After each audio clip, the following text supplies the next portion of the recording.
अंकित अपने गांव से दूर शहर में रहकर पढ़ाई कर रहा था। आज उसका लास्ट सेमेस्टर का लास्ट एग्जाम था। अंकित एग्जाम खत्म करते ही शहर से अपने गांव के लिए निकल गया। कहते हैं कि जब किस्मत खराब हो तो ऊंट पर बैठे आदमी को भी कुत्ता काट लेता है।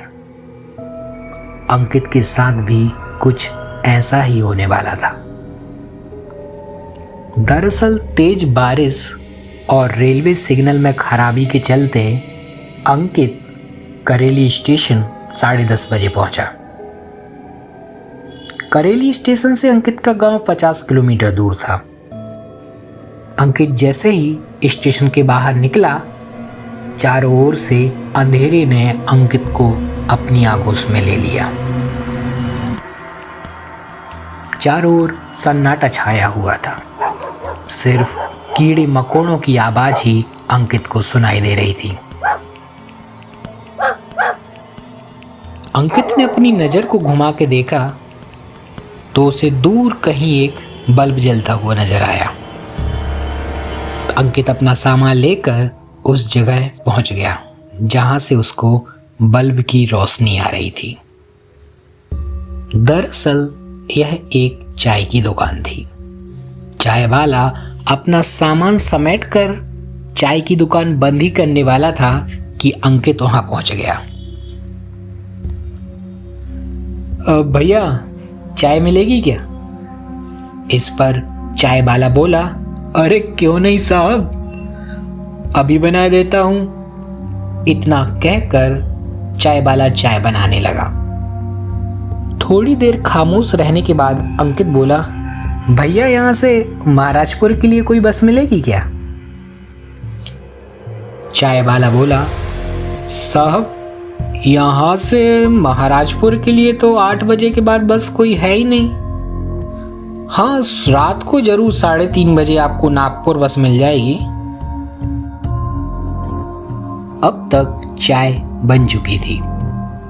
चाय वाले ने चाय का गिलास अंकित को थमाते हुए कहा, साहब आप चाहें तो हाईवे से जरूर आपको कोई ट्रक या किसी वाहन में कुछ लिफ्ट वगैरह मिल जाएगी, उससे आप जरूर जा सकते हैं।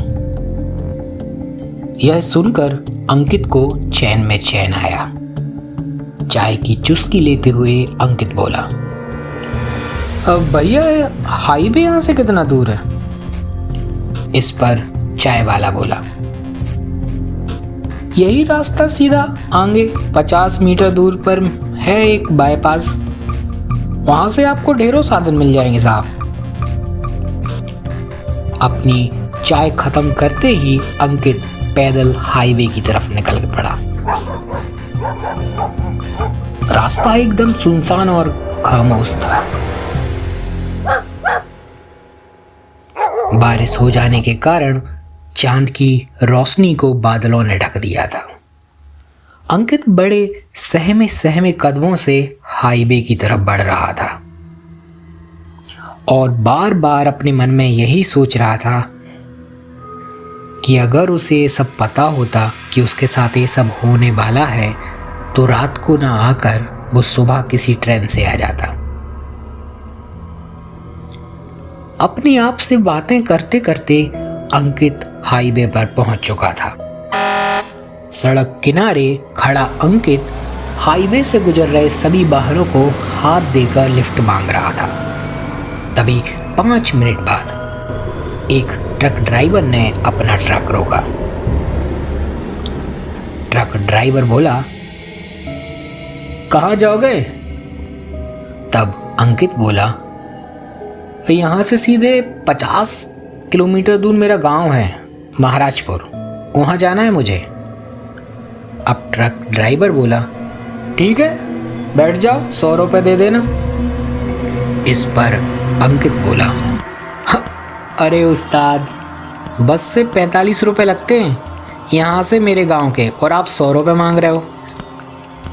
फिर ट्रक ड्राइवर बोला, ठीक है 50 रुपये दे देना, आओ बैठ जाओ। अंकित ने अपनी वॉलेट से 50 रुपये निकालकर ट्रक ड्राइवर को दे दिए। अंकित का वॉलेट नोटों से भरा हुआ था, जिसको देखकर ट्रक ड्राइवर बोला, आप कहीं पर जॉब करते हो क्या?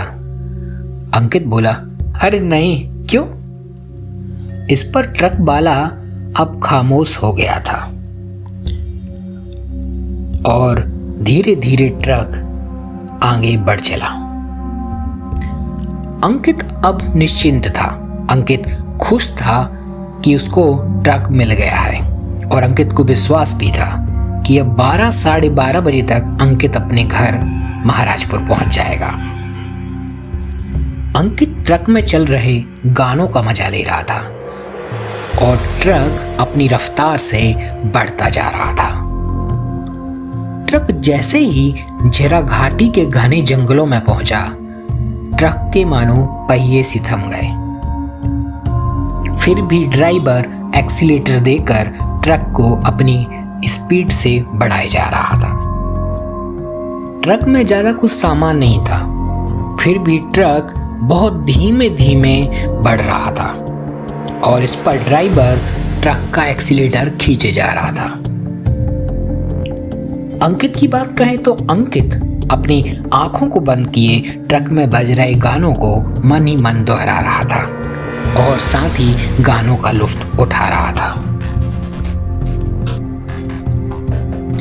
तभी ट्रक ड्राइवर के सीट के पीछे से एक आदमी उठा।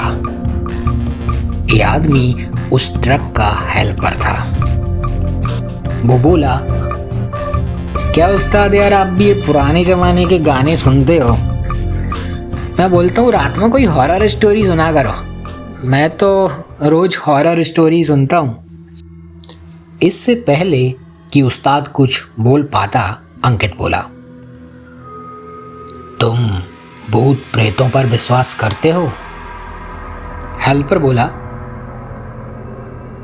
नहीं, बिल्कुल भी नहीं।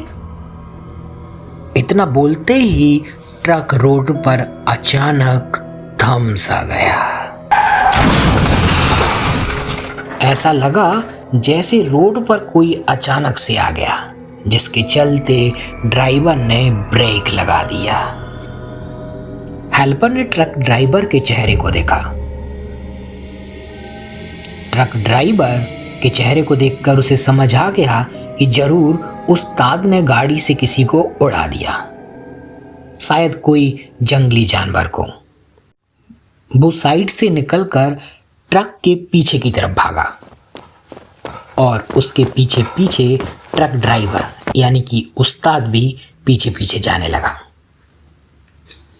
हेल्पर ने देखा तो ट्रक के पीछे कोई नहीं था।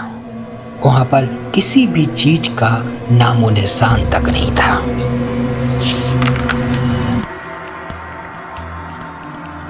ट्रक ड्राइवर को भी कुछ समझ नहीं आ रहा था।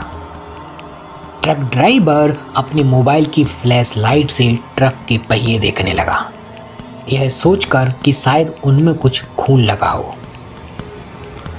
पर उसका अंदाजा एकदम गलत था।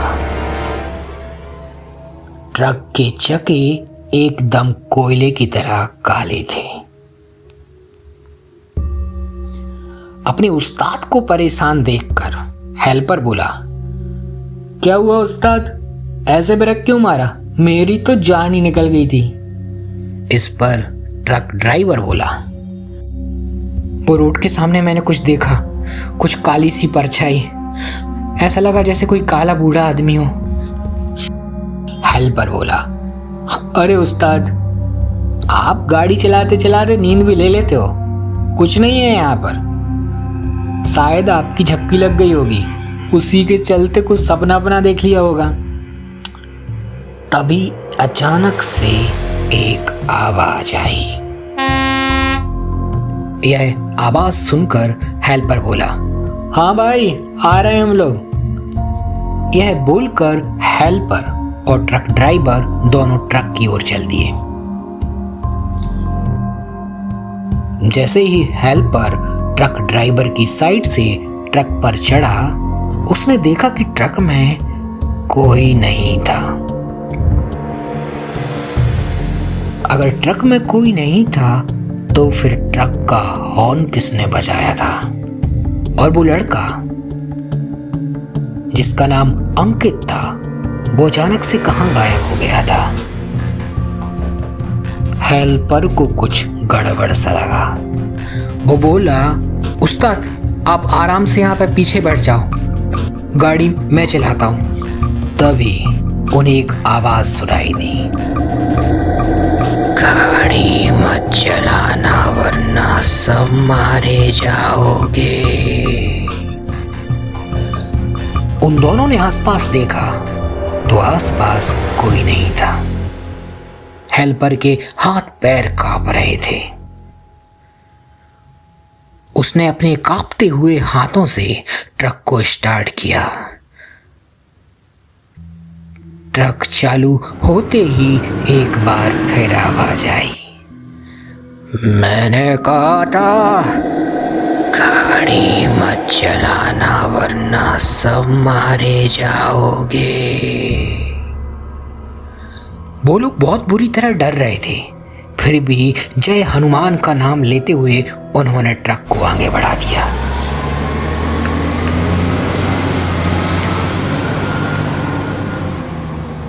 और कुछ ही देर बाद ट्रक हवाओं से बातें करने लगा। करीब 2 मिनट बाद अचानक से एकदम फिर से आवाज आई और इस आवाज को सुनकर मानो उन दोनों की नींद सी टूट गई हो, या उन दोनों को ऐसा लगा कि जैसे उनका कोई सपना सा टूट गया। हेल्पर जो कि ट्रक चला रहा था, उसने साइड में लगी खिड़की से देखा तो खिड़की के उस तरफ अंकित था। अंकित जो बड़ी देर से ट्रक का दरवाजा पीटे जा रहा था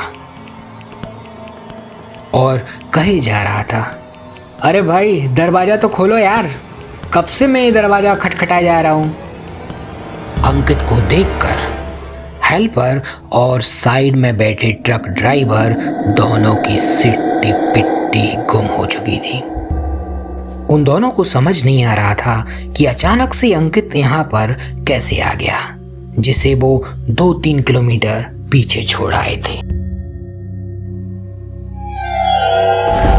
तभी उस्ताद की नजर रोड किनारे लगे एक साइन बोर्ड पर पड़ी, जिस पर लिखा था महाराजपुर 15 किलोमीटर। अब तक उस्ताद को समझ आ चुका था कि उनका ट्रक पिछले 10-15 मिनट से ज्यों का त्यों खड़ा था।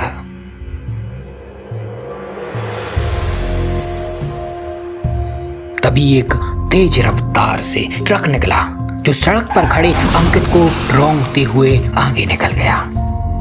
वही अंकित जो रोड पर खड़े होकर ट्रक का दरवाजा खुलवाना चाहता था।